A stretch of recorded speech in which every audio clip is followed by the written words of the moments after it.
Hello, I'm Michelle. When Jesus says, "Follow me," he is not calling the perfect. He is calling the wounded, the wandering, and the ones who think that they have gone too far. And I know this because he called me more than once. The first time I sensed Jesus calling me, I was 11. I was attending church. I sang in a choir. And one night before falling asleep, I had a sudden understanding of who God was. He was asking me to follow him. I didn't have the words for it then, and I did not understand what it meant at all. So I said no. Just out of uncertainty, I said no. 5 years later, at 16, I had my first abortion. After that, my life slipped into spiritual darkness that I didn't recognize at the time. Looking back, it felt like it was a cycle that I couldn't break, a heaviness that whispered lies about who I was and what my future could or mostly couldn't be.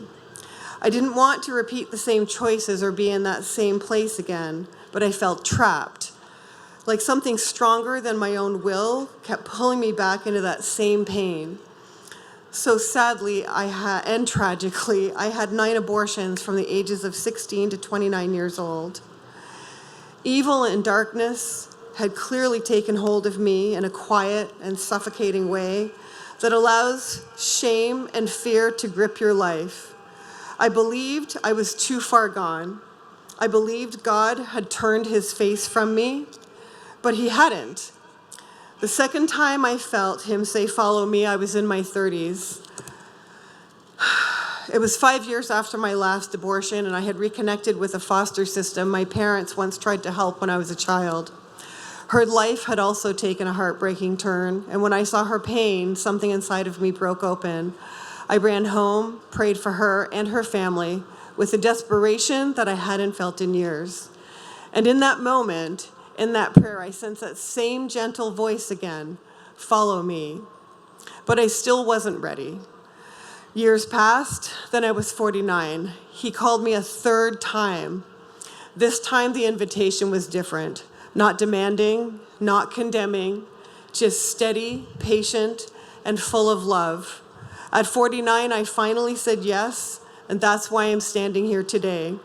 Because my story is not about how many times I said no to life. It's about how many times Jesus said, "Follow me," to me. He met me in the places I was most ashamed of. He walked me through the memories I tried to bury. He showed me that my past did not disqualify me. It prepared me to understand his mercy in a way that I never could have otherwise. If he could call that 11-year-old girl, if he could call the woman in her 30s who thought she had ruined everything, if he could call the 49-year-old woman who finally surrendered, he is calling "Follow me" to anyone who can hear my voice today. Thank you.